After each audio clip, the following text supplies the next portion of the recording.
కళ్ళు లేని వాళ్ళకి మనోనేత్రం బాగా తీవ్రంగా పనిచేస్తుంది, మనకి పనిచేయదు. అంధుడికి లోపల మనోనేత్రం చాలా తీవ్రంగా పనిచేస్తుంది. వాడు స్పరిశ మాత్రం చేత గుర్తుపట్టేయగల మనుషులు ఎవరో వచ్చారంటాడు, ఎవరు వచ్చారో చెప్పేస్తాడు. అంధుడి దగ్గర మీరు ఉండండి, వాళ్ళు వికలాంగులు కాదండి, వాళ్ళు దివ్యాంగులు, నిజంగా దివ్యాంగులు ఉండేవాళ్ళు. ఎందుకంటే మనోనేత్రం ఎందుకని పనిచేస్తుంది?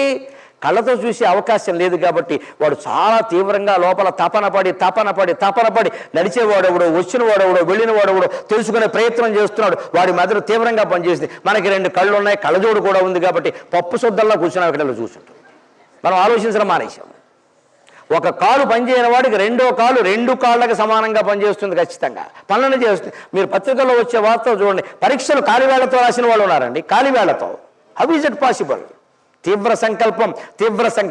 ఆ తీవ్ర సంకల్పం ఉంటే భగవంతుడు దయ ప్రసరిస్తుంది అప్రయత్నంగా, లోపల ఉండే ఆత్మశక్తి విజృంభిస్తుంది. అందుకే వివేకానందుడు చెబుతాడు, education is nothing but the manifestation of the perfection which is already in man. Education నువ్వు కొత్తగా ఏం చెప్పక్కర్లేదా, ఒక పరిపూర్ణ శక్తి, భగవత్ శక్తి ప్రతి వారి ఆత్మలో ఉంది. దాన్ని బయటికి రావు, దాన్ని వెలగని చాలు. కలుపొక్కలు లేకుండా చూడు. ఆ కలుపొక్కలు లేకుండా మీరు చేసుకోగలిగితే పని అంతా ఆందోళన రహితంగా ఉంటుంది. దానికి మీరు ముందుగా నేర్చుకోవాల్సిన ఆ పనిని ఆనందించాలి.